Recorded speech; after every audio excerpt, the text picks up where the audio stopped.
بسم اللہ الرحمن الرحیم۔ تاریخ کے جھروکے۔ وہ بادشاہ جس کی قیمت ایک کتا تھی۔ اگست 1071۔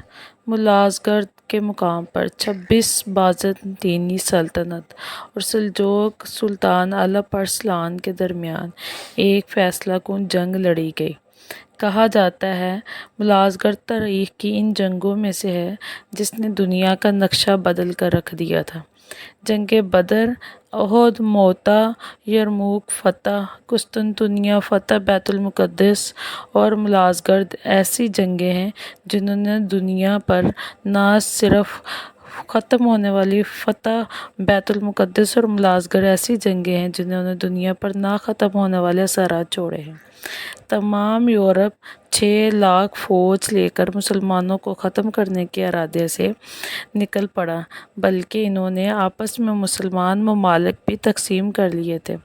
مصر فلاں بادشاہ کو دیا جائے گا، شام فلاں بادشاہ کو دیا جائے گا، عراق فلاں بادشاہ کا ہوگا، خراسان فلاں کو دیا جائے گا۔ اس وقت تو یورپ اپنا خواب پورا نہ کر سکا، مگر جنگ عظیم اول میں یہ پورا کر لیا اور خلافت عثمانیہ کے ٹکڑے کر دیے۔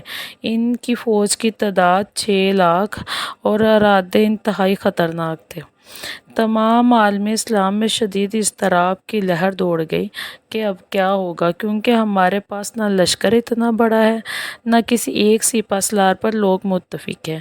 سلجوق سلطنت سلطان الپ ارسلان رحمۃ اللہ علیہ فضائے بدر پیدا کرتے ہوئے صرف 12,000، جی ہاں 6 لاکھ کے مقابلے میں صرف 12,000 فوجی لے کر نکل پڑے اور ملازگرد کے مقام پر پڑاؤ ڈال دیا۔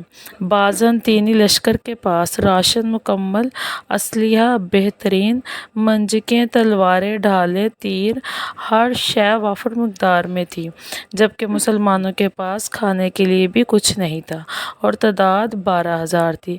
جمعۃ المبارک کی صبح الپ ارسلان نے اسلامی فوج سے خطاب کیا: اے گروہ مسلم، آج جمعے کا دن ہے اور مشرق و مغرب کے مسلمان جمعے میں ہمارے لیے دعا مانگیں گے۔ جب جمعے کا وقت گزر جائے گا ہم جان لیں گے کہ تمام دنیا کے مسلمانوں نے ہمارے لیے دعائیں مانگ لی ہیں۔ پھر الپ ارسلان نے اپنی کمال کی جنگی حکمت عملی ظاہر کی اور کہا: تم سب میرے پیچھے چلنا، جہاں میں تلوار ماروں تم نے اسی جگہ تلوار چلانی ہے، جہاں میں تیر پھینکوں تم نے اسی جگہ تیر پھینکنا ہے۔ الپ ارسلان کو دور سے بازنطینی بادشاہ رومانوس کا خیمہ نظر آ رہا تھا۔ اس نے اپنی فوج کو حکم دیا کہ تمام فوج ایک ساتھ بازنطینی بادشاہ کے خیمے پر میرے ساتھ حملہ کرے۔ تو ایسا ہی کیا گیا۔ خیمے کے ارد گرد سب کو قتل کر دیا گیا اور رومی زبان میں مسلمان بلند آواز کہنے لگے: بادشاہ قتل ہو گیا، بادشاہ قتل ہو گیا۔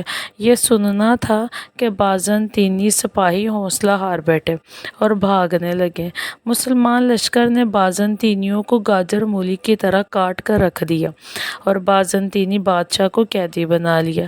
شام کو بازنطینی بادشاہ الپ ارسلان کے سامنے قیدی کی صورت میں پیش ہوا۔ الپ ارسلان نے پوچھا: اگر میں قیدی بنتا تو تم کیا کرتے میرے ساتھ؟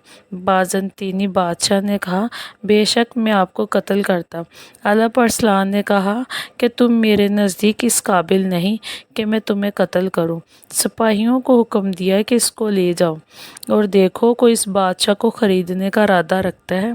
سپاہی بازنطینی بادشاہ کو لے گئے اور پورے لشکر کا چکر لگایا، مگر کوئی اس بادشاہ کو 2 ٹکے کے بدلے بھی خریدنے پر تیار نہ ہوا۔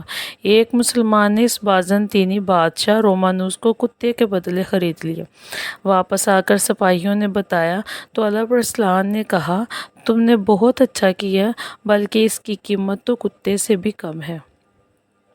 کتا بھی اس سے اچھا ہے۔ پھر الپ ارسلان نے بازنطینی بادشاہ رومانوس کو رہا کر دیا۔ وہ قسطنطنیہ واپس چلا گیا، مگر جب وہاں پہنچا تو اس کے لیے اپنے آدمیوں نے اس کو آگ لگا کر اس میں جلا دیا۔ جب حکمران غیرت مند اسلام پسند ہو تو 12,000 کے لشکر سے 6 لاکھ کو شکست دے سکتا ہے۔ کہا جاتا ہے ملازگرد کی جنگیں انتہائی فیصلہ کن تھی۔ اگر مسلمان شکست کھا جاتے تو آج دنیا کا ماحول کچھ اور ہوتا۔ جو منصوبہ بازنطینیوں نے اس وقت بنایا تھا کہ مسلمان ممالک کو آپس میں تقسیم کریں گے، وہ صدیوں تک ٹھپ ہو کر رہ گیا اور 1924 خلافت عثمانیہ کے ٹکڑے کر کے پورا کیا۔ اللہ پر ارسلان کو اسی وجہ سے جلال تھا کہ ان کی اتنی محنت یہ مسلمان ممالک پر اجارہ داری قائم کرنے چاہتے ہیں، اسی وجہ سے بازنطینی بادشاہ کو کتے کی قیمت پر فروخت کر دیا۔ اس واقعے سے 1000 مسائل ہو سکتے ہیں، 1000 باتیں بیان کی جا سکتی ہیں۔ 100 باتوں کی ایک بات یہ ہے کہ ہمارا عروج جہاد میں ہے، ہماری عزت جہاد میں ہے، ہماری شوکت جہاد میں ہے، ہماری دنیا جہاد میں اور ہماری آخرت جہاد میں ہے۔ ہمارے بچوں کو اسلامی تاریخ کی ایسی عظیم الشان جنگوں کے بارے میں بتانا چاہیے۔ حدیث پاک کا خلاصہ ہے کہ اس امت کا آخر اس چیز سے ٹھیک ہوگا، اسی چیز سے ٹھیک ہوگا جس سے اس کی اوقات کا پتہ چلتا ہے۔